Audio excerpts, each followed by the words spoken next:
Се заладуваат македонско-српските односи. Како ќе се подобри регионалната соработка кога тајни агенти ја преземаат дипломатијата? Балканските лидери позираа во Брисел, а од дома продолжија со вербалните препукувања преку границите. Може ли Европската унија да го стабилизира Балканот?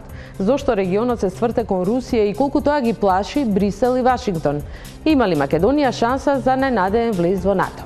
Во топ тема на ваша страна вечерва дебатираат Илинка Митрева, Ѓунер Исмаил и Абдулкадир Мемеди. Почнуваме веднаш.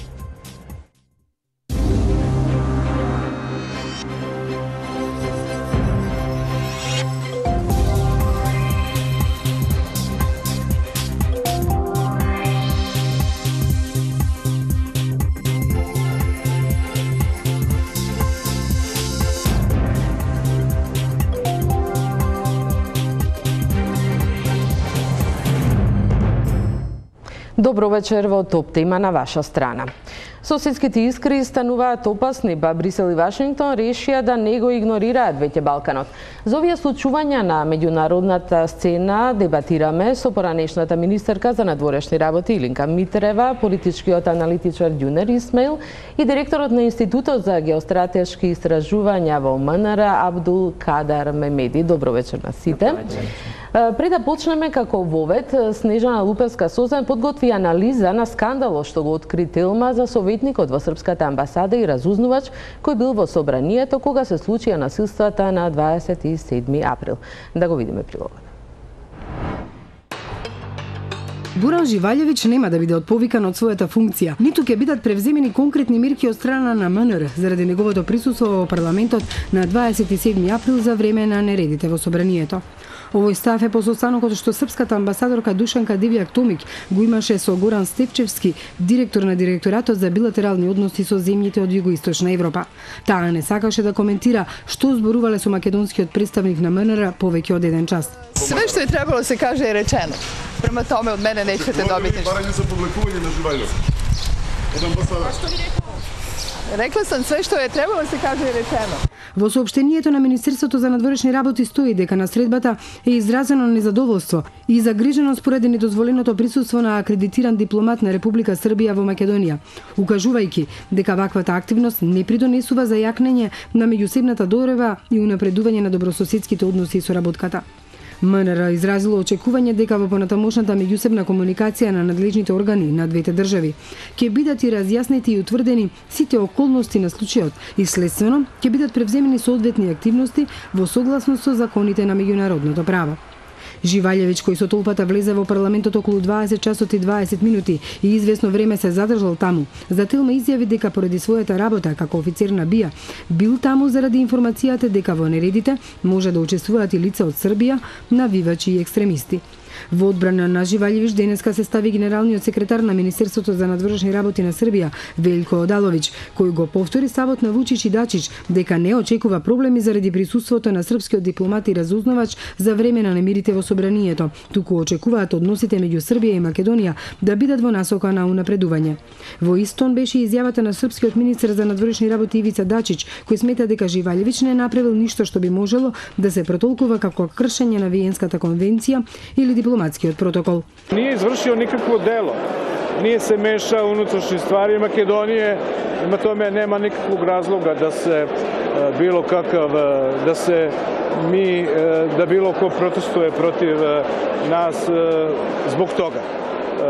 Njegov zadatak je da nas практично информише. Но искусни дипломати и разузнавачи за Телма велат дека е недозволиво Живаљевиќ да се појавува во собранието за време на инциденти и дека МНР мора да постапи според Виенската конвенција. Министерот Аги Мнухиови денеска молчи, не кажува зошто УБК дозволила Живаљевиќ да влезе во собранието, а доколку тоа се случило, зошто не поднела извештај до МНР за да може тоа да побара негово отповикување. И агенцијата за разузнавање испратила своји луѓе во парламентот во време кога бил Живаљевиќ за да го следат, иако нивната работа е надвор од државата. Тие велат дека агенцијата за разузнавање е надлежна да собира податоци за значење од безбедноста на државата, но иако и УБК и разузнавачите биле таму, никој досега не реагираше, вклучувајќи го и Министерството за надворешни работи. Во време кога има вакуум поради примопредавањето на власта помеѓу ВМРО, ДПМН и СДСМ, никој не се занимава со сериозноста на дипломатскиот инцидент, кој настана со присуството на Живаљевиќ во толпата. На средбата во Брисел и премиерот Вучич и мандатарот Заев не кажаа дали зборувале за дипломатскиот инцидент. Па нисам чуo да е починio било какво кривично дело или да е учествувao у организованju било кога. Имам više lica koji bi mogao odmah da vam navedem od Zenderija do Čačanovskog iz Skoplja koji su bili u Beogradu na demonstracijom protiv mene, pa šta, nisu počinili krivično delo, nisu radili ništa. Не зборувавме за некои си представници на разузнавачки служби или слично. Јас верувам дека институциите на двете земји, тоа се нашата тајна служба со српската тајна служба, ќе изнајдат решение на ваквото прашање. Тоа што се покаже преку медиумите е видливо за сите.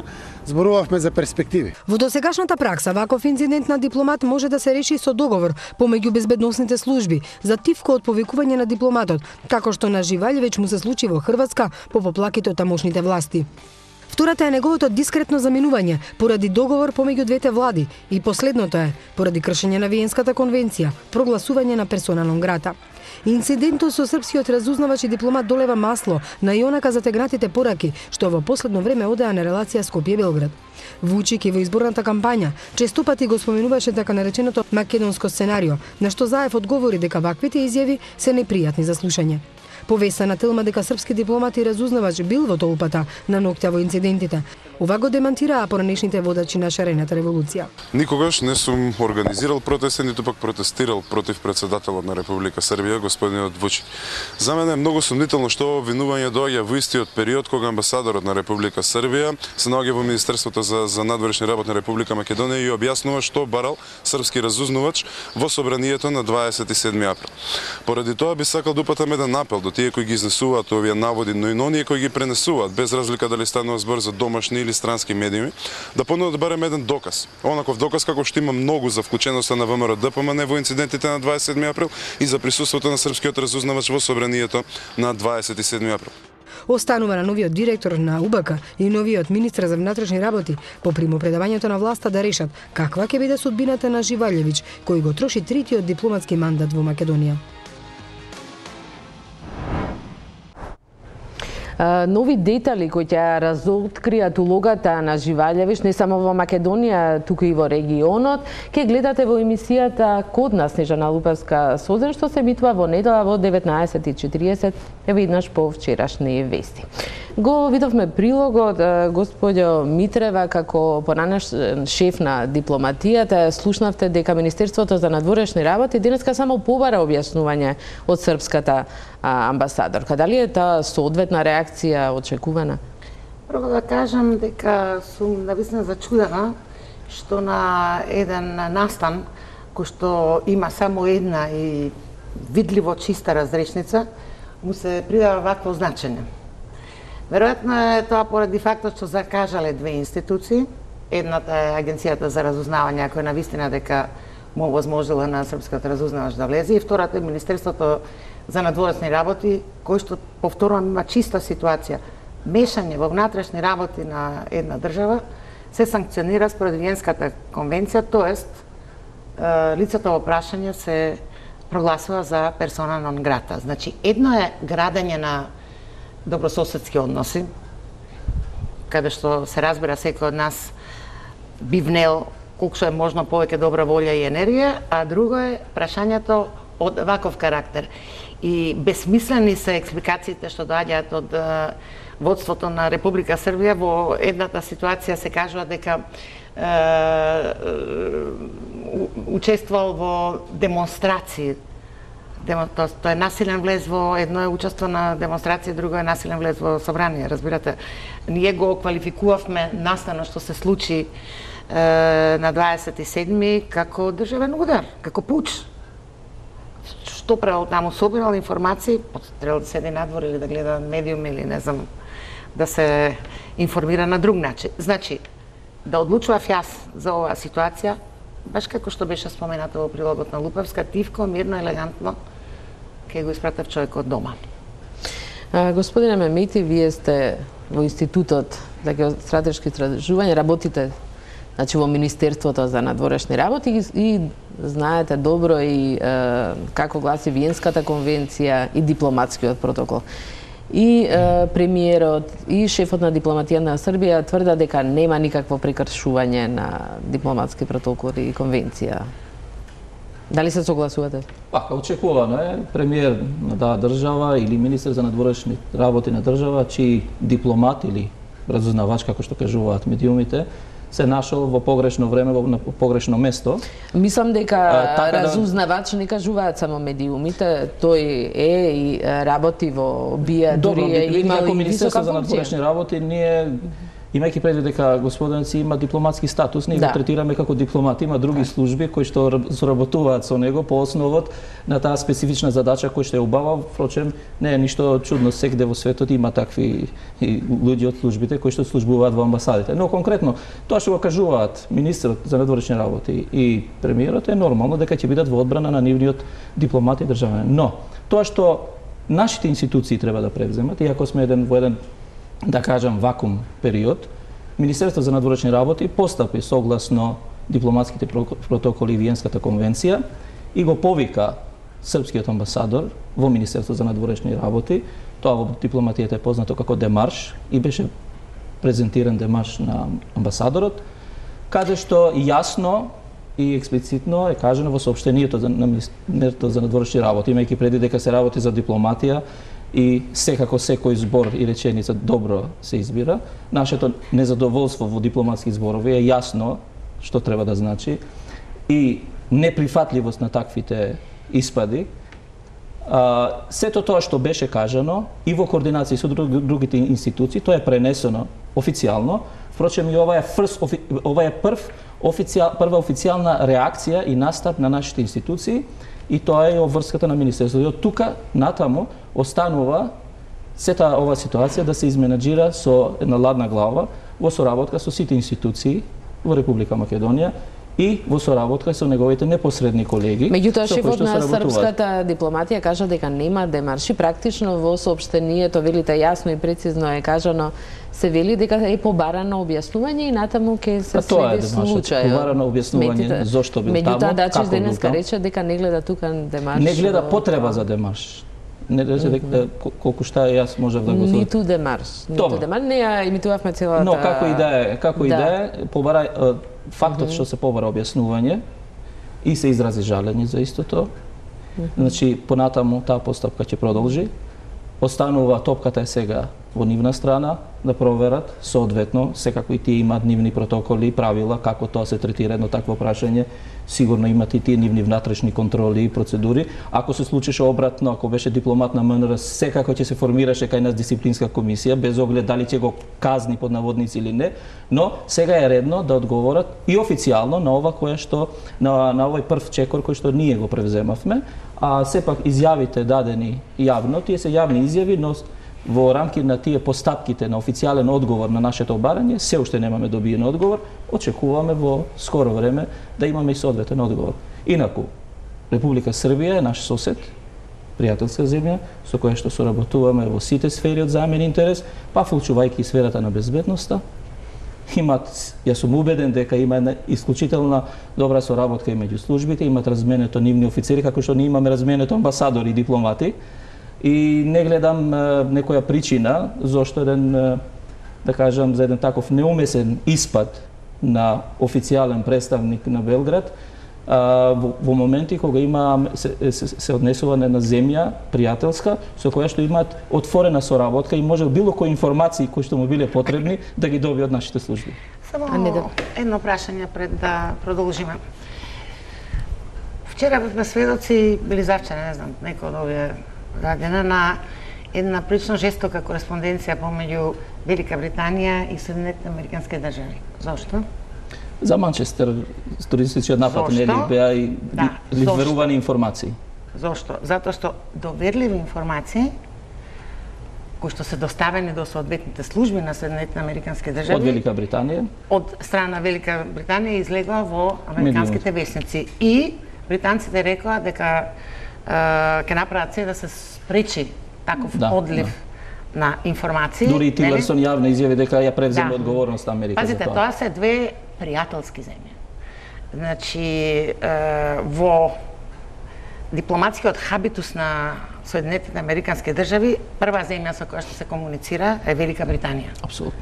Сега, не можете да ме убедите, се извинувам, вие настапувате овде меѓу другото и како представник на Министерството за надворешни работи и лојално е да ги браните боите на своето министерство, како што исто така прашање на интегритет да ја сепак признаете грешката што Министерството е направило, како прво ДОСНА реагирало? Се извинам, Министерството реагира во моментот кога добива официјална информација од надлежна служба. Од кога ја добив информацијата, реагиравме. Добро, Тоа е реагирало. И второ, вам како дипломат навистина ви се познати содржините на Виенските правила, на Виенската конвенција. Ова е класично мешање во внатрешни работи на една земја и тоа во ситуација во која што се загрозуваат животи на пратеници при насилен влез во собранијата. Мислам да тоа нема никакво оправдување.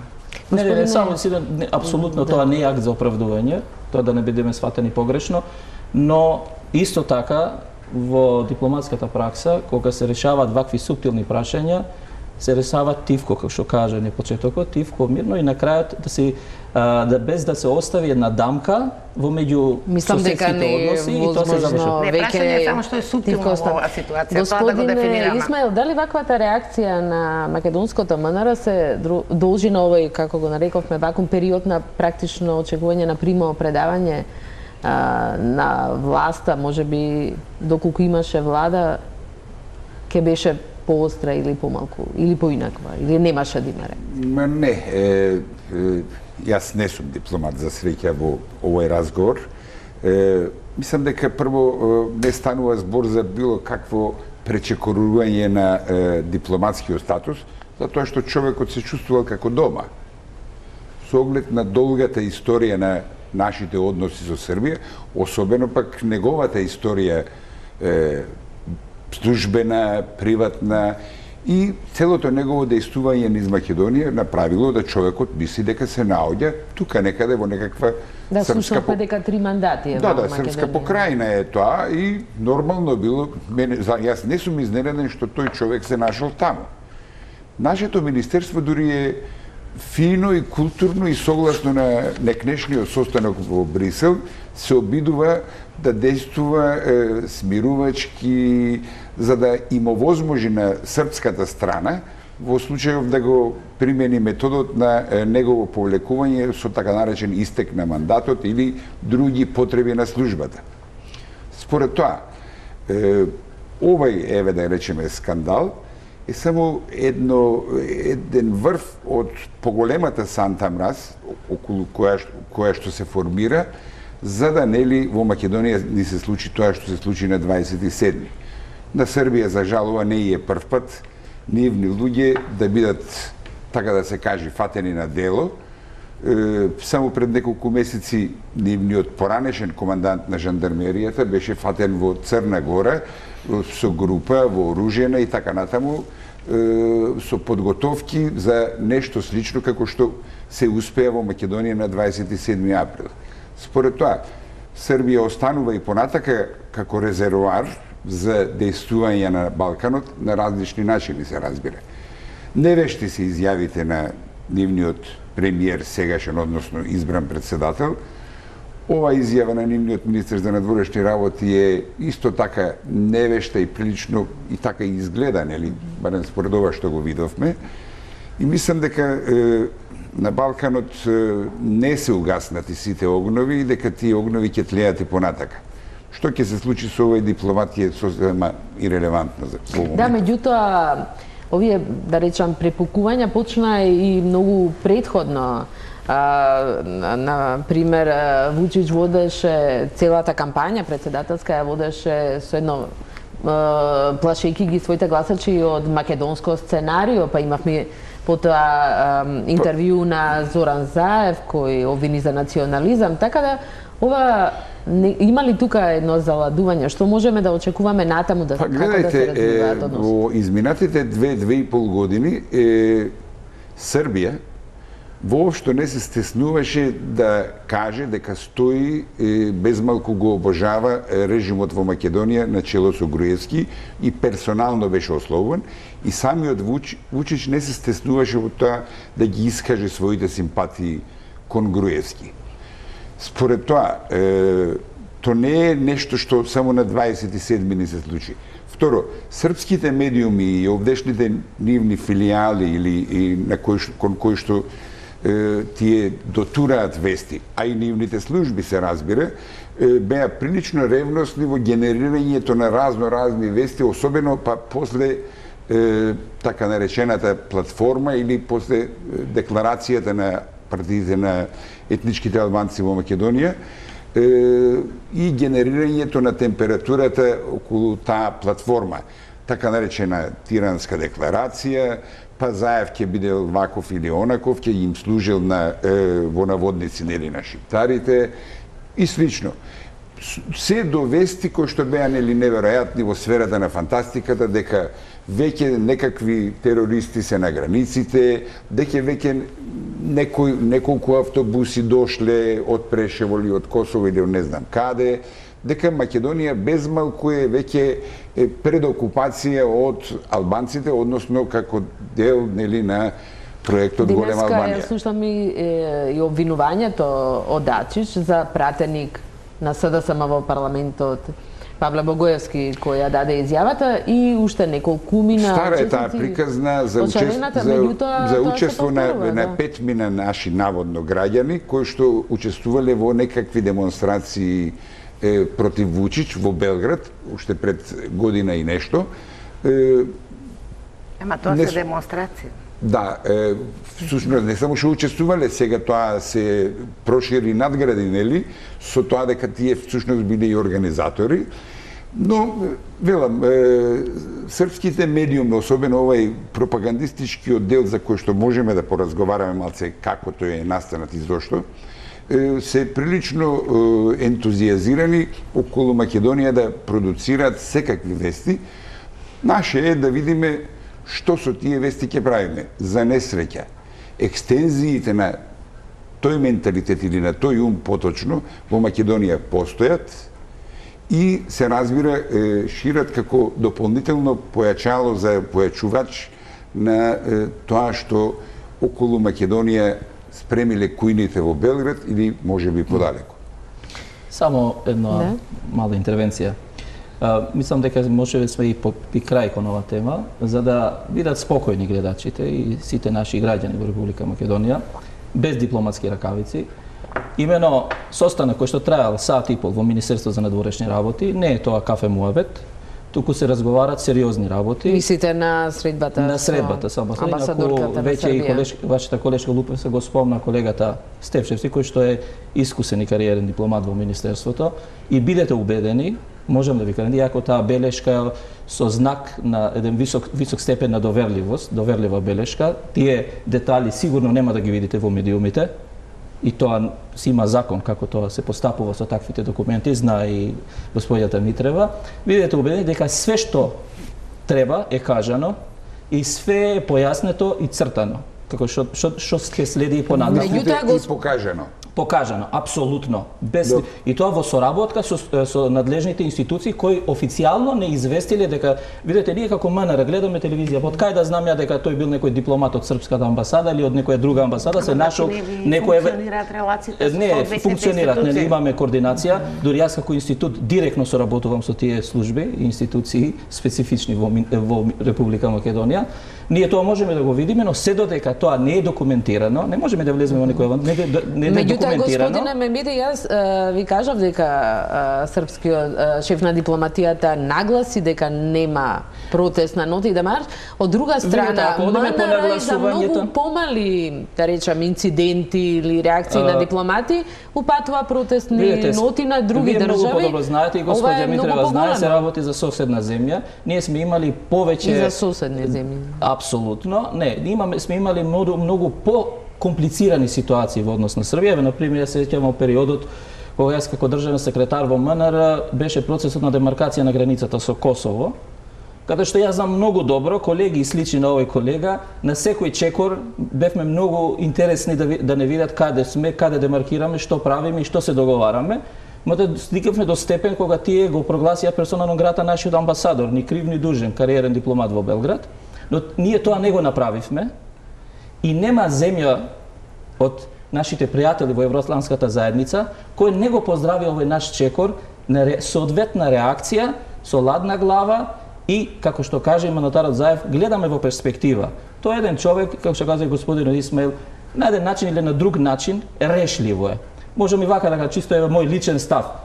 Кажавте професионалец 3 мандати овде, 5 мандати негде таму, бил во врвот на службите. И јас како професионалец, барем во мојата служба, може би е легитимно да барам информации и да собирам на еден или на друг начин, условно кажано, но од моментот кога сум фатен, ја веќе не сум професионален, тоа ми се нарушува моето професионално педигре и достоинство и јас сам би се повлекол. Не би оставил некој да дискутира околу тоа, кога веќе сум фатен на дело една ваква ситуација. Именно тоа овој човек бил на служба во Хрватска и хрватските служби реагирале и после реакцијата на хрватските служби овој човек е повлечен во Белград.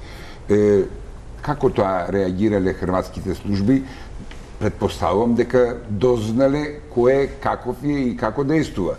Значи тој не му е прв пат да биде фатен на дело. Џулијар, се извинувам, не е прашање на служби, прашање на ставот на државата Хрватска, која што се штити себе си преку барањето тој човек да напушти земјата. Јаковски, што се сеќавам, немаше официјално барање да напушти земјата. Ние сме држава. Апсолутно.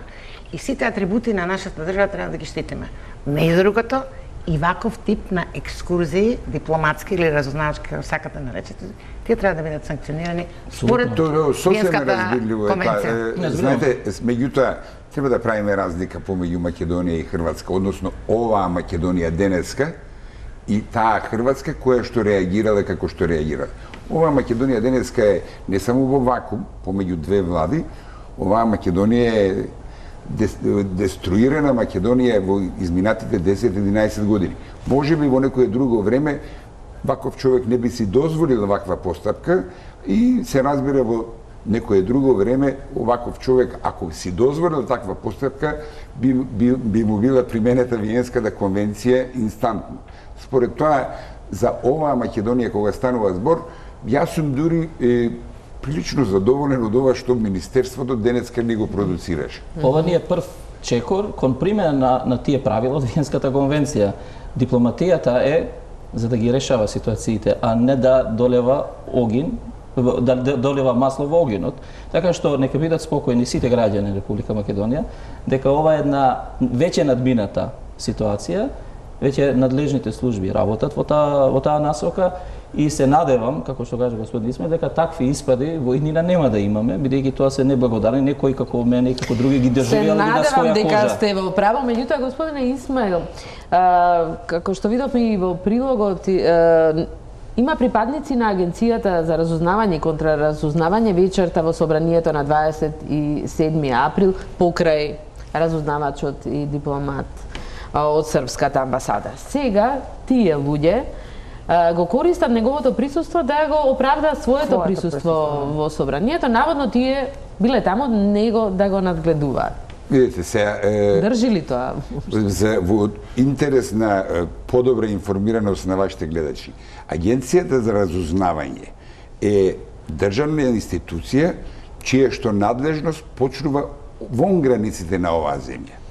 Припадниците на Агенцијата за разузнавање кои вечерта биле таму имаат имиња и презимиња и тие се всушност дел од онаа екипа која што некои од тие имиња можеме да ги прочитаме во списокот за аболиција од минатата година на председателот Иванов. Тие луѓе таму воопшто не можело да бидат на задача. Тие имале некоја друга задача која што им ја доверил некој друг, во институционална во секој случај.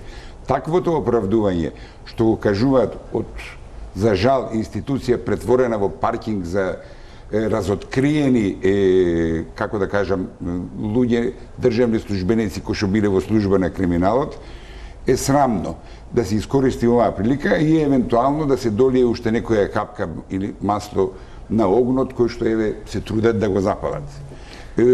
Така што нивната улога треба независно. Нивната улога се разбира независно треба да се гледа од целата ова работа и предпоставувам дека многу брзо ќе се најдат на тие списоци кои што ќе ги продуцира Министерството за внатрешни работи и тие сигурно ќе бидат одбележени како некои учесници во насилието. Како и многумина припадници на Управата за безбедност и контраразузнавање, како многумина припадници на други државни органи кои што таа вечер се најдоа на страната на тие кои што го вршеа насилието. Да немаме дилема околу тоа дека таму некаква служба, тие приказни се разбира не може да поминат. Тука ќе направиме една куса пауза за реклами и се враќаме на дебатата.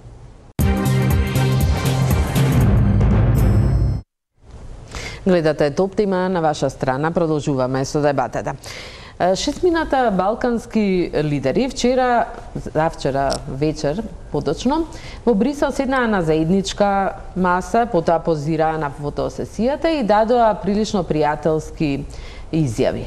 Дека ќе соработуваат, меѓутоа ден потоа ги слушнавме изјавите на првите луѓе на Србија, Вучич и Дачич. Господјо Митрева, дали во вакви услови е возможна таа регионална соработка што посакува Брисел? Но тоа е императив. Значи, регионалната соработка, упатеноста на добра комуникација со соседите е нешто без кое што не само Македонија, туку и големите европски земји не можат да опстат. Значи, ние треба да соработуваме со сите соседи, со секој од нашите 4 соседи имаме по некој крупно прашање за решавање, но тоа не значи дека ќе покажуваме попустливост во ситуација во која што место за попустливост нема. Она што стигна од Брисел, предпоставувам дека ќе го наречете сепак добра вест. Во која смисла? Се предвидува една позабрзана интеграција на Западниот Балкан во Европската Унија. Велам добра вест затоа што имаше осцилација, остана високи европски функционери. Јункер, например, имаше изјавено дека проширувањето на Европската Унија треба да почека и така натаму. Одеднаш сега доаѓа една поинаква информација. Се разбира дека целата таа работа треба да ја сватиме со известна резерва, бидејќи едно е волјата на Брисел, а друго е она што ние треба да го сработиме по така нареченото Евангелие по приба, сење нацртано, нели, бидејќи и да има голема и отворена желба за забрзан тек на интеграциите, сепак домашната задача е таа што треба да се... меѓутоа целта на Брисел очигледно е да го стабилизира регионот. Очигледно дека ја видоа опасноста. Велите, по изјавата на Јункер, практично целиот Западен Балкан беше игнориран, оставен на немило самиот на себе. Меѓутоа, прашањето ми беше дали само ден потоа од како истите балкански лидери ќе се сликаат и ќе дадат добри изјави, продолжуваат по старо, дава надеж дека е тоа воопшто можно да се направи. Едно е желбата, друго е можноста. Перспективата која што ја отвара Европската Унија ќе мора да ги направи посериозни челните луѓе на земјите кои што имаат аспирација за членство во Европска Унија. Тоа е број 1. Број 2. Немате да мислите дека интенцијата на Европската Унија за стабилизирање на регионот не е мотивирана и од исклучиво европски цели. Знаете дека до изборот на Емануел Макрон за председател на Франција, некои работи висеа во воздух, особено после Брекзит. И дека целиот европски политички свет, а богами и Соединетите американски држави, колку што можев да следам многу внимателно ја следат таа кампања, бидејќи евентуалната победа на опонентот на Макрон ќе доведеше во прашање многу значајни европски постулати, а можеби и иднината на самата Унија. Значи, во интерес на Европската Унија е да се стабилизира Балканот и да му се овозможи побрзо нели пристигнување кон дестинацијата, ама за да се стигне до таа дестинација, не да мислите дека ќе биде утре или задутре. Господин Исмаил, некој го протолкува Заев дека покажал известна наивност давајќи изјава по средбата во Брисел, во која ги на некој начин релативизираше изјавите на српскиот премиер и председател Вучич и рече дека некогаш во кампања политичарите даваат изјави од невнимание. Дали е тоа наивност или покажување отвореност за соработка, бидејќи веќе другиот ден доби поинакви пораки од Белград? Не, тоа е само консеквентност на она што Заев го застапува од моментот кога застана на чело на тогаш најголемата опозицијска партија, односно денес како иден премиер на оваа земја. Имено идеите и светот на кој што или вредностите кои што ги негува Заев не се вредности кои што му се блиски на Вучич и на некој од тие што беа на вечерата кај комесарката Могерини. Тој само консеквентно ја тера својата агенда и во таа смисла може да изгледа тоа наивно, може да звучи претерано оптимистично, но во крајна линија Зоран Заев едноставно чека и треба да седне на столицата на премиер, да именува влада, министри и да почне да ја средува оваа земја. И при тоа, нели, не губејќи ги во предвид сите овие задачи кои што една нормална земја ги има, вклучително и средување на односите со соседите, бидејќи грузински стори се со сите наши соседи, односите да ги донесе до, така да се каже, до нула, а некаде и подолу, освен, нели, овие подземни врски за кои што бевме сведоци од бомбите на Заев со Грција, со која што, нели, имаме долгогодишен некаков спор, а всушност испаѓа дека и немаме, особено од аспект на ова што е досегашната влада грузински го правеше. Не мислам дека Заев во таа смисла е наивен, туку мислам обратно. Заев ќе продолжи таму каде што некаде 2006 година застана оваа земја, односно со кандидатски статус, земја која што беше лидер во многу области, вклучително бевме и на вратите на НАТО, а еве денеска каде сме? На 5 А Македонија е заробена држава, тоа е во последниот извештај. Тоа е по Евангелието, ја прибе да ја цитирам Илинка, така, а на 5 јуни Црна Гора станува официјална членка на НАТО. Веќе неколку поглави од преговорите се отворени. Албанија е секако членка, исто така неколку поглави се отворени, се разбира и таму има конвузии, избори и така натаму, има Косово избори и слично, но ние сме таму каде што сме. Господине Мемеди, верувате ли дека Брисел може да успее вакви некакви активности имаше и порано пред Јункер да изјави дека Западниот Балкан ќе остане во чекалницата? Сега имаме ли пресврт во политиката на Европската Унија и може ли да го смири Балканот, бидејќи од сите страни почнаа да алармираат дека е можен конфликт? Апсолутно дека Европската Унија секогаш е посветена на Балканот. Не поради тоа што Балканот е во некоја привилегирана позиција за разлика од некои други региони, туку бидејќи тоа е зона на евроатлантско влијание, односно зона која што географски припаѓа на самата Европа и на самата Европска Унија. И секогаш овие патишта се двонасочни, нема еднонасочен пат. Колку е наш интерес што поскоро да станеме членка на НАТО и да ги отпочнеме преговорите за членство во Европската Унија, исто толку е битно и важно за Европската Унија овој регион час поскоро да се стабилизира и да биде дел од тоа европско семејство. Да, Европската Унија повторно се врати на Балканот. Како пример би можеле да ги наведем и како што кажа и господината Митрева и изјавата на Јункер, која комисија веќе завршува мандатот, кажа дека овој мандат на ова комисија нема да биде мандат на проширување, колку и да беше таа изјава насочена кон внатрешниот аудиториум, условно кажано, во Европската Унија, кон евроскептиците, односно скептици на европското проширување, сепак таа изјава не само што имаше влијание врз нашиот регион и некои политички лидери во нашиот регион, туку имаше и геополитички, имаше влијание и од геополитички сразмери, што некој тоа го разбраа дека Балканот е оставен празен во едно стратешко лимбо и секогаш празен простор има и други актери кои би сакале да го пополнат тој простор. Имено дента кога се одржа средбата вечерата кај Могерини во Брисел, председателот на државата Ѓорѓе Иванов имаше средба со рускиот председател Путин.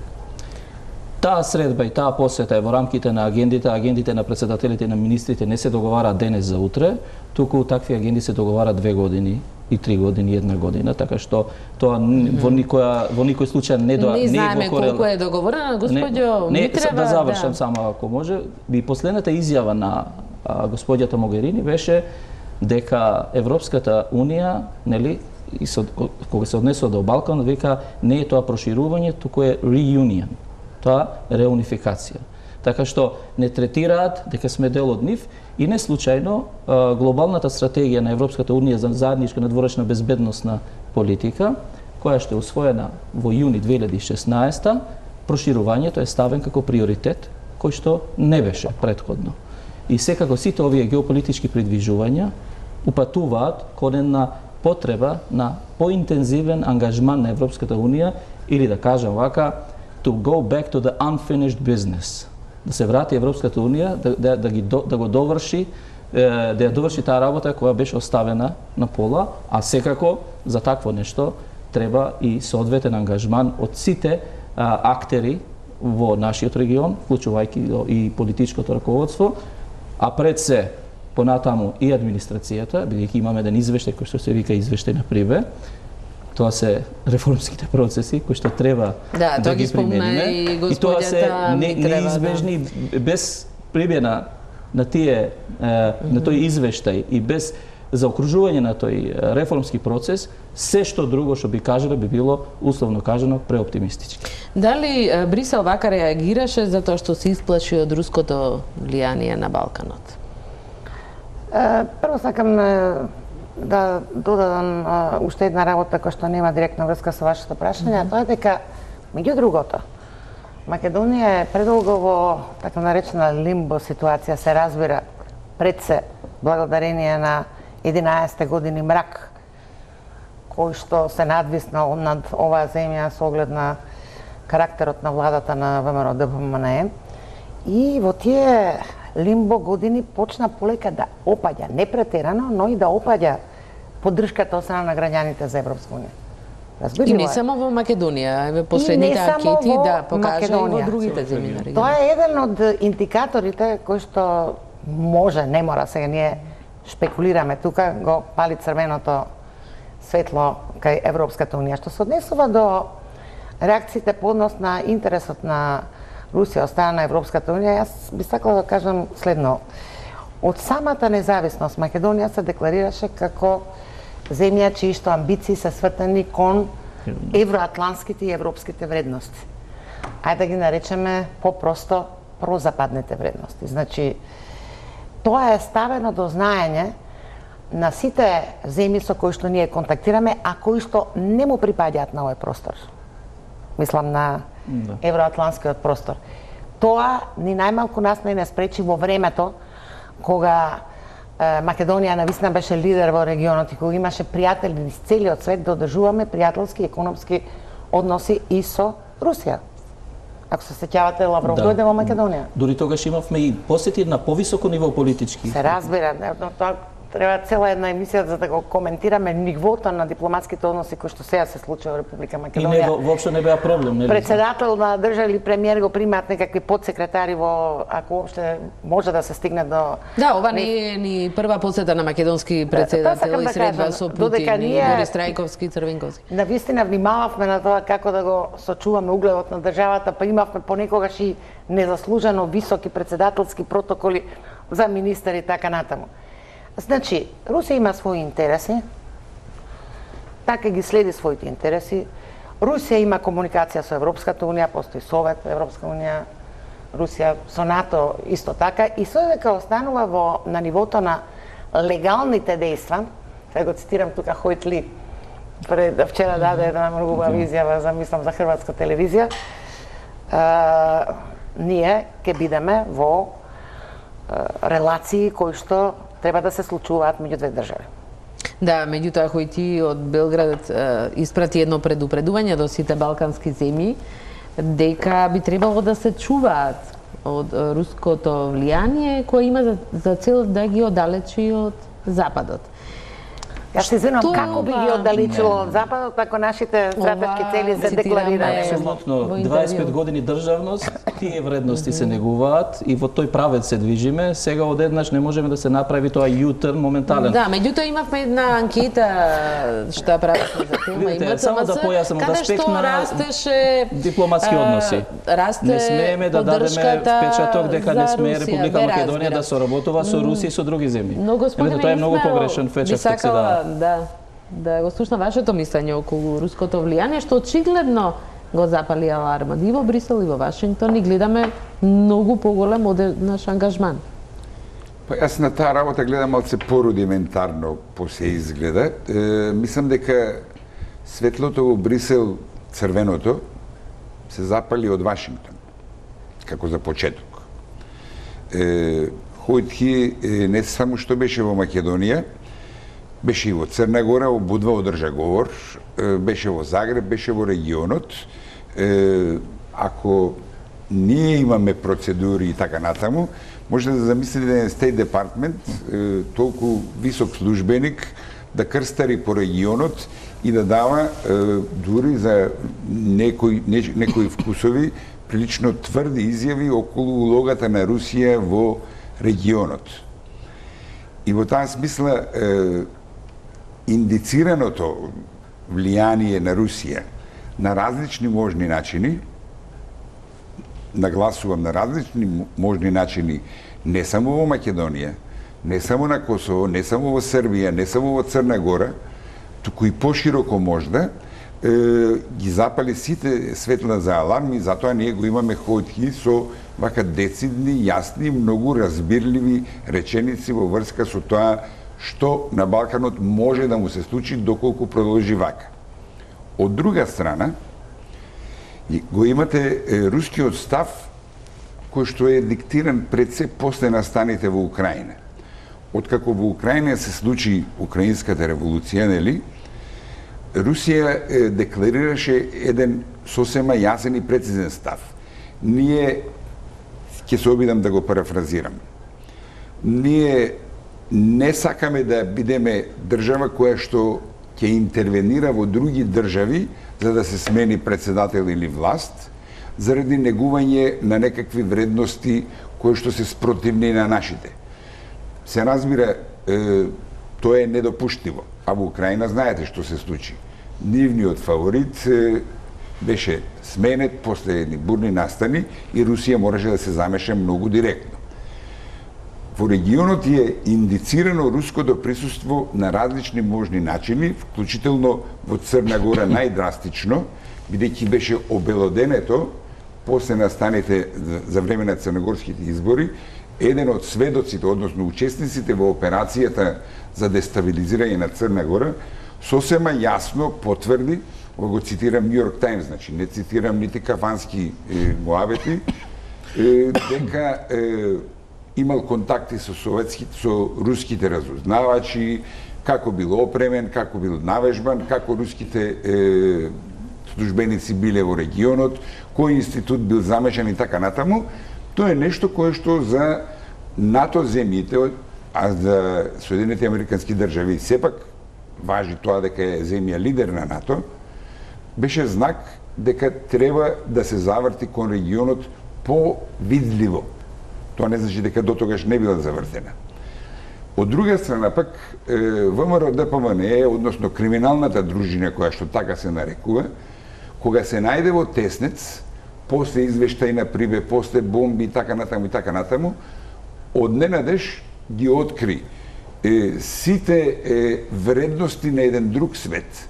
Да, Македонија имаше декларирано вредности прозападни, но сега, кога ќе погледнете наназад, од нивните медиуми, па со се нивните политичари, декларирањето на нови вредности, поинакви вредности, стана сосема очигледно и завртеноста и, така да се каже, очекувањето од Москва беа помалку и трагикомични. Да не живеевме во Македонија, да тоа го гледавме од друга страна, да бевме од некоја друга земја, ќе изгледаше трагикомично. Миниатурни провинцијски криминалци како чекаат помош, кој знае каква, од Москва. Меѓутоа имавме соопштение од руското МНР кое се разбира, практично и сугерираше кој треба да формира влада, кореспондираше со соопштенијата. Гледайте да кажам, на светската сцена позицијата на Русија е многу интересна. Русија не е интересира ништо друго освен цената на нафтата. Сега е 53-54 долари денеска, а тоа значи дека дупката во рускиот буџет е над 60-70 милиарди долари. Нешто кое што Русија тера да си ги јаде резервите и тоа е проблем со кој што Русија се соочува најголем. И се во целата таа приказна, таа мора да се прелоцира, да се прегрупира во новиот свет, кој што наводно настанал после распаѓањето на биполарниот свет. Ништо друго. Имам едно прашање за тебе, Џинер, интересните се тезите. Дали констатираш дека постои известна контрадикција во действувањето на State Department по однос на определени ставови на Белата куќа, токму во врска со Русија? Не. Мислам, да те подсетам колку со работници и учесници во кампањата на Трамп има средби со руски дипломати или со руски партнери, па дури дојде и до известни интервенции од страна на руските хакери за време на изборите во... Второ, денеска излезе веста дека Трамп ќе ревидира ставот према санкциите кон Русија. Тоа е многу интересен момент. Треба да се види што ќе излезе од тоа. Гледайте, иначе, да, така е, така било веројатно, но знаете, зборуваме за Соединетите американски држави, не зборуваме само за Трамп. Трамп е се разбира најважниот човек во таа администрација или во таа демократија, но не е ни единствениот, се разбира. И прекрупна е таа работа за да Трамп, кој сака нека биде, ја пресврти американската позиција на поинаква пруга или на поинаков начин да настапува во светот. Не станува збор за пресвртување, станува збор сепак за дефинирање на одредени пунктови на кои што може да се сработува. Мислам дека во овие први денови на неговото владење се разбира ќе се соочуваме со некои нејасноти во и контрадикции. Добро, еве, јас ги крстам нејасноти во нивното дејствување, но мислам дека американската политика вкупно гледано сепак ќе успее да се лоцира тамо кај што треба и како што треба, но тоа не е проблем кој што ние тука седнати насред Скопје, насред девастирано Скопје, можеме да го тенчиме до некои граници, едноставно... Ние сме повеќе фокусирани на српските разузнавачи, се разбира. Не, ние... Па така ни пропушти да речеме коментар околу самитот вчера на НАТО, во кој што се отвори новото седиште на НАТО, два споменика битни, сите да, меѓутоа Македонија што ние седевме на таа маса. Ние на таа маса. Да, сепак беше тоа на крајот едночасовна средба на која беше покажана. Меѓутоа значењето на средбата е сепак со дали ова што го кажувате господине Митрева значи дека очекувате некоја промена во американската надворешна политика кон Македонија, бидејќи токму и во сведочењето пред Конгресот велеше дека тука не би се менувало и нема дејствувањата никакви. Јас согласам со Џинер дека се зацртани основните постулати на американската надворешна политика, дека кон Македонија нема зошто да има промени, освен во смисла на поддршка на оваа реформска влада. А кој е рускиот интерес во Македонија? Има ли интерес? Јас за тоа не би можела да зборувам. Затоа што не можам да го идентификувам.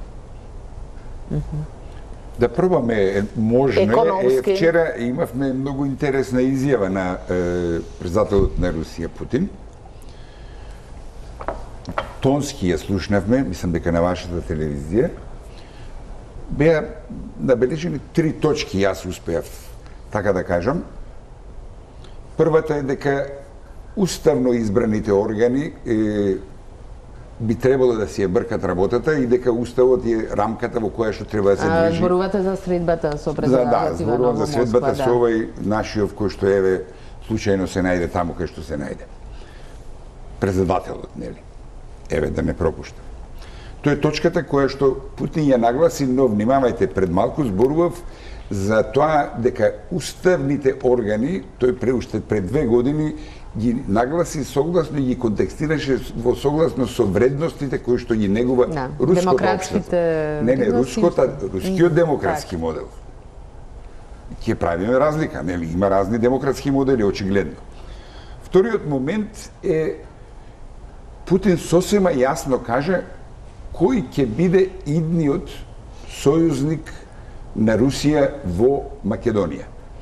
Ја нагласи неговата улога, бидејќи тој седеше таму, тој е највисокиот представник на ВМРО-ДПМН кој што во тој момент седеше таму и тој сосема јасна порака упати до ВМРО-ДПМН дека тие ќе бидат вечните, односно за одредено време сојузниците и ја искористи приликата, нели, да фрли едно жарче на Балканот. За да реагираме во Бугарија. Да, за жал мора да реагират и Бојко Борисов и министерката околу потеклото на словенската писменост, нели? Гледајте да ви кажам, руски председател не зборува случајности. Нашиот може да зборува случајно. Но рускиот председател, таа реченица или тие неколку реченици беа точно измерени, кажани за да секого го сместат таму кај што треба и да ја предизвикаат Бугарија во која што нели имат силни позиции, со која што има допред известно време, нели, допред 20 кусур години братски односи, а сега Бугарија е една од најревносните НАТО членки во барем во регионот. Има уште еден момент, сега се извинувам. Да, поодиме на реклами. Само кратко. Кога ме прашавте кој е рускиот интерес, освен економскиот, нормалниот,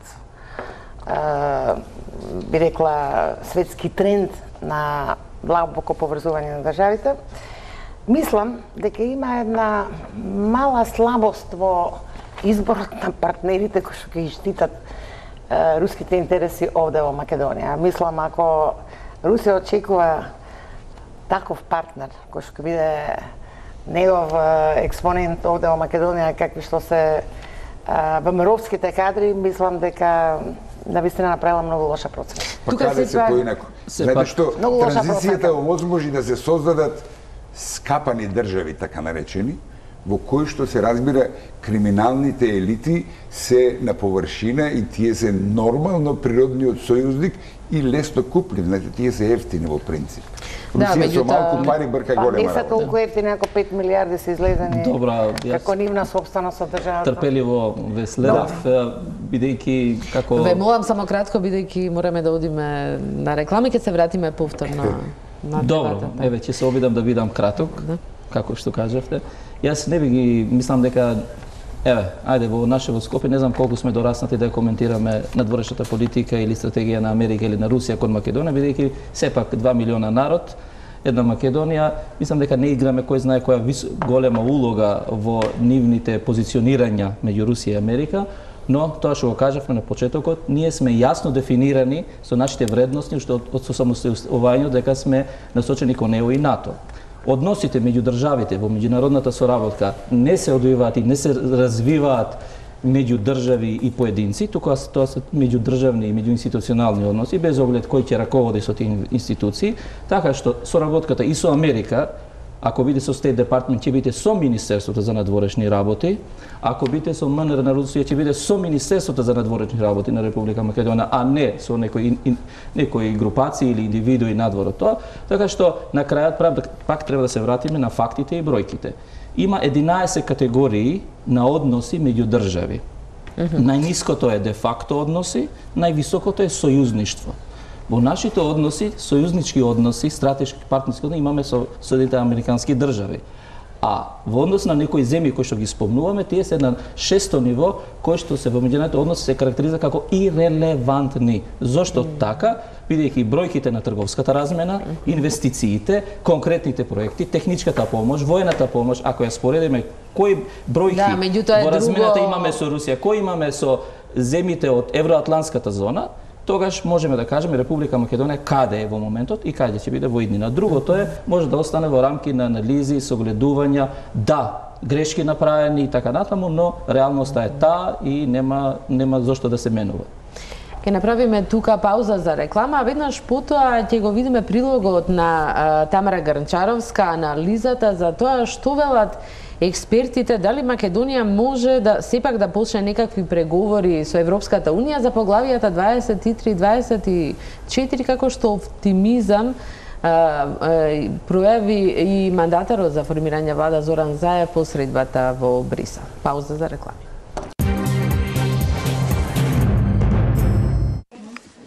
Брз старт на преговорите со Европската Унија, желба на мандатарот Заев или реална можност. Заев предвадена во Брисел изјави дека високите представници на Унијата прават напори, макар и технички, да се отвори еден аспект од преговорите со Унијата како помош во реформите што и се потребни на земјава, изразувајќи желба тие, како што рече, да почнат час поскоро. Јас посакувам 2018 година да се отвори датум за да се даде датум за преговори, официјално да ги отвориме. Но час поскоро, дали официјално или неофицијално отварање на поглавието 23-24 ќе значат огромна помош. Но експертската јавност во земјава изразува резервираност за можноста Македонија до јуни идната година да ги почне преговорите, пред се поради фактот што комисијата ќе бара аргумент во форма на спроведени реформи од наша страна за да даде препорака до Советот на Европската Унија за старт на преговорите.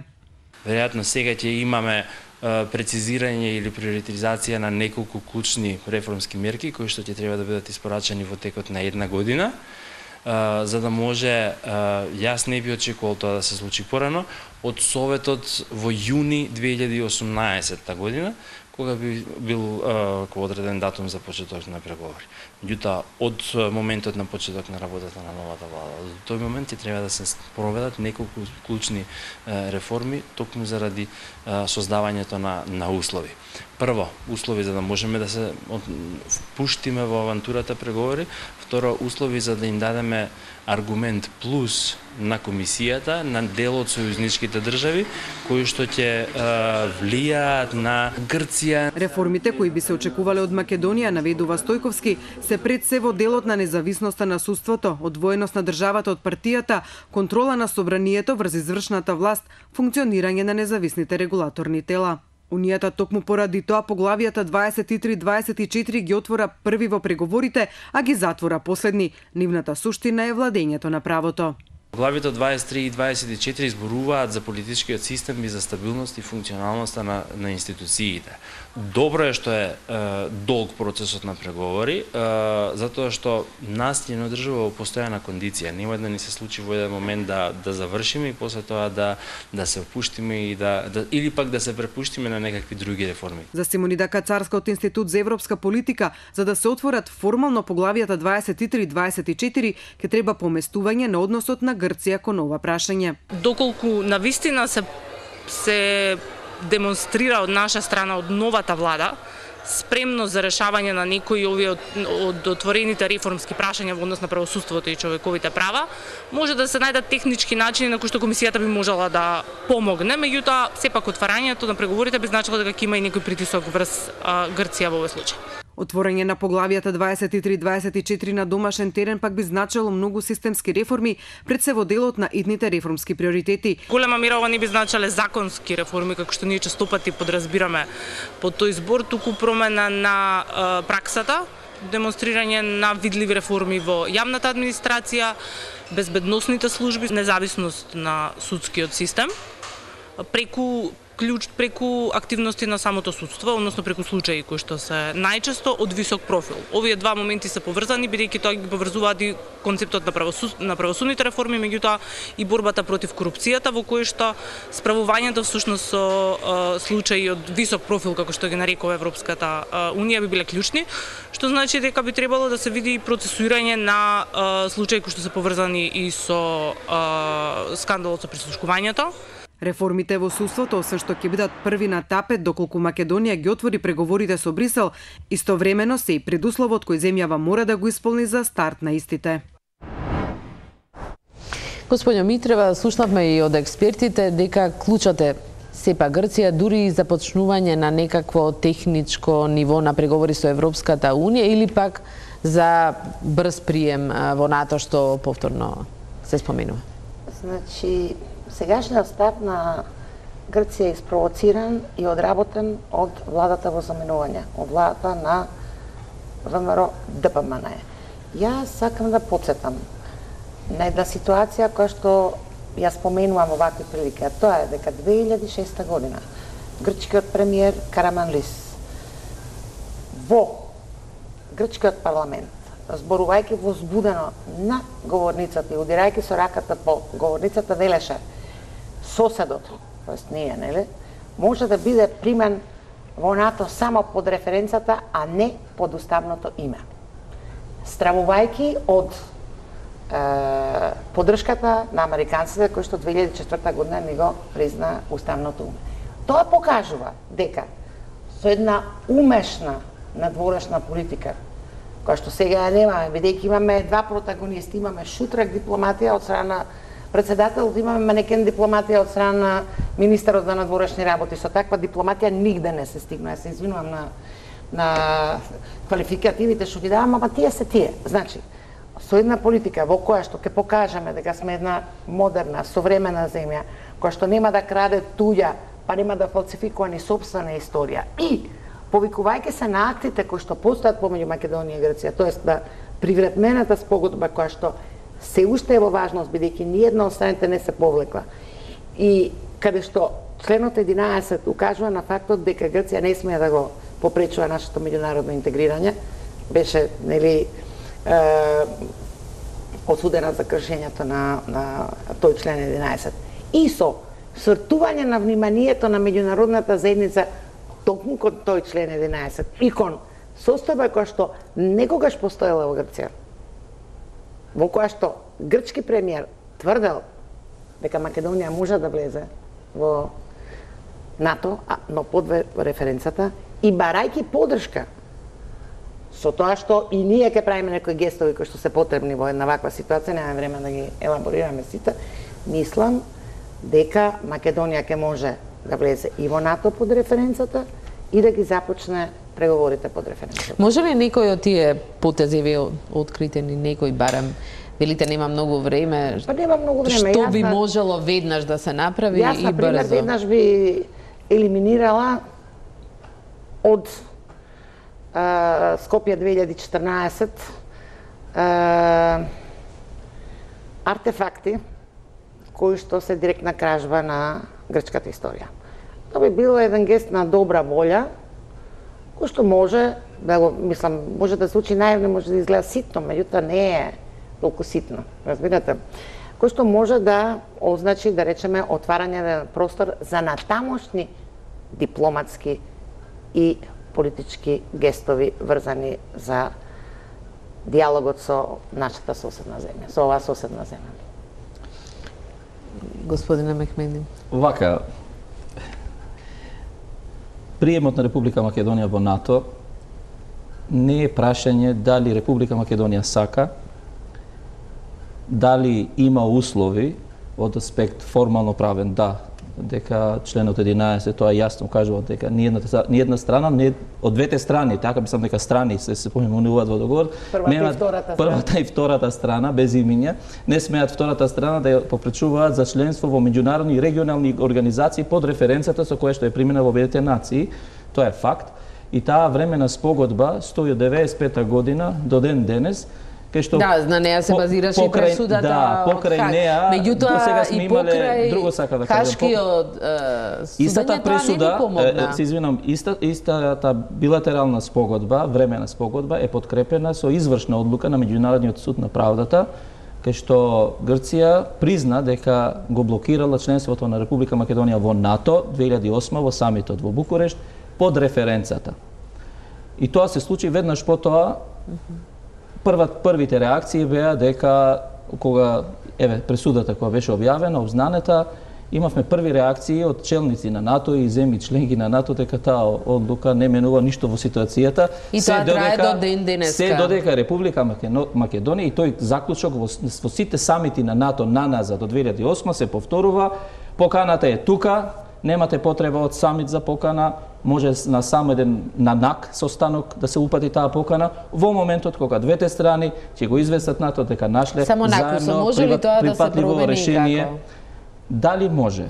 Значи, јас тоа сум го систематизирал, веќе неколку пати сум го кажал јавно и во нашите разговори во МНР, има 4 фази. Првата фаза е домашни задачи, кои што ние треба да ги завршиме, пред да побараме од нашите пријатели да не поддржат во ова нова акција. Извештај, прибе, реформски процеси и така натаму, да не се повторуваме. Втората е консензус. За да се промени тој заклучок од НАТО, треба консензус, да се согласат сите дека Република Македонија може да се прими во НАТО под референцата со која што е примена во две нации. И тука треба консензус, а тука за да се постигне таков консензус, ни требат уште две други работи и третата, главната. Првата е политичка волја, а тоа не е еднострана, и на наша страна, која што ја имаме, бидејќи тоа ни е главна точка, болна точка во нашата надворешна политика. И не само тоа, членството во НАТО е фактор врзан со опстанокот на оваа држава, со интеретничката и интраетничката кохезија на оваа држава. Така што за нас знаат, и Грција, и сите знаат колку ни е важно, а тоа што тие може да одолговлекуваат било кој, некоја цена не би платиле долгорочно. И трета, за таа политичка волја да постои, треба некој да ги убеди и другата страна да ја имаат истата политичка волја и ентузијазам кој што би можеле ние, дали со ова влада или со други влади би ги имале, и на крајот компромис. Мора да се изнајде компромис, а тој компромис дали ќе биде под референцата или ќе биде некоја друга формулација, тоа не знам. Ние се зборуваме за почеток на преговори за влез во НАТО под референцата. Под референцата, бидејќи таа е варијантата што се спомена. А какви отстапки би се правеле? Дали тоа нешто би влијаело или би менувало во ситуацијата? Ја тоа не знам. Но очигледно праксата до сега покажува дека не е само името, туку има таму и некои други работи кои што би се отвориле во иднина, а не се во интерес ни на Република Македонија, ни на низините граѓани кои што живеат. Така што имајќи ова времена спогодба, имајќи ги на страна, на наша страна, да кажем, еве, меѓународната заедница и нашите стратешки пријатели, еве моментот, еве мегданот, нека помогнат тоа да се изведе. Дали сте и вие оптимист, господин? Па јас сум оптимист во однос на тоа што внатрешната политика ќе биде под диктатот на Евангелието на по Прибе и по диктатот на последниот извештај на Европската Унија, а постои едно старо правило дека надворешната политика секојаш е производ на внатрешните релации или на внатрешните политички односи или на внатрешната политика. Да, Грција изминативе години повеќе се повикуваше на проблемите што ги имаме внатре во државата, избегнувајќи. Па сосема исправно Грција знаеше на што да се повикува, бидејќи да потсетам, оној проект монструозен Скопје 2014 почнат е во 2009 година, односно во годината после самитот во Букуреш, кога се насети дека Македонија сепак може да најде некакви патчиња да влезе во НАТО. Да се разбереме, најголемиот противник за влез на Македонија во НАТО не беше Грција. Тој противник седеше во тие шампите покрај Вардар и се викаше Никола Груевски. Да немаме илузии за тоа, тоа е мојот став. Значи Македонија тие сторија се да ја оддалечат од сите интеграции. Јас не можам да ги знам деталите околу тоа што се случува во сферата на одбраната, но безбедносните служби видовме, така ја почнавме и емисијата всушност. Земјата ни е село без куќиња. Само една информација, зборам за факти, не анализа. 2009 година, кога ја добивме и првата препорака за отпочнување на преговорите со Европската Унија, нели преговорите можеме да ги почнеме под референцата, таму имаме колку поглавлја, отвори, затвори, до крај додека заврши, има простор да се најде и решение. Апсолутно, како што кажа експертите. Паралелни преговори што Грција исто така постојано го одбива. Концепт на ние го викавме dual track. Да, паралелно. Решава и меѓутоа Грција го имаме предложено уште во 2009 година и тоа цело време го реафирмиравме, но не најдовме на поддршка во ниту една земја членка. Скоро, да не кажам сите. Да, може би тоа ќе се промени. И мораме само да ви кажам, 2009 година. Завршиме едно 2009 година, да. тоа што сакам да го кажам. ја добивме првата препорака. Карл Билт беше министер за надворешни работи на Шведска. Да не се враќаме сепак назад. Во моментот знаете кој беше единствениот аргумент зошто и не добивме датум за отпочнување на преговори. Одговорот беше следен. Видете, при крај сме со решавање со проблемот на името со Македонија, немојте сега да им дадете датум, оти можеќе се повлечат од овој процес. И од тогаш, еве кај сме до овој момент. И за крај сосема кратко, на новата влада што би препорачале да промени во надворешната политика, господине Митрева, вие веќе споменате, каде идниот министер за надворешни работи да поземаме едно прашање од дебата, треба да го испее првата гафа. Значи, прво да ви кажам, треба да се врати што е можно поблиску оваа влада, иако е нова и реформска, до онаа ситуација што имавме во 2006 година, кога Македонија беше лидер во регионот. Господине Мемеди?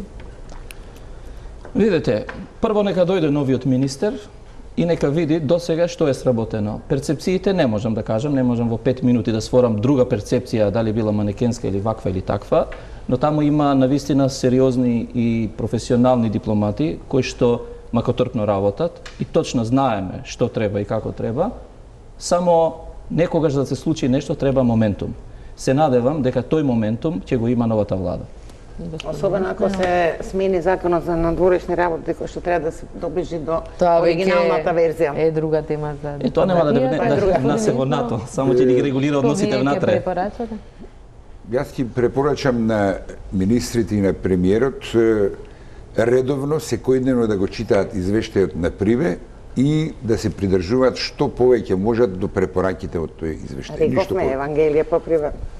Ви благодарам на сите на учеството. Тука е крајот на вечерашната топ тема на ваша страна. Останете со програмата на Тел.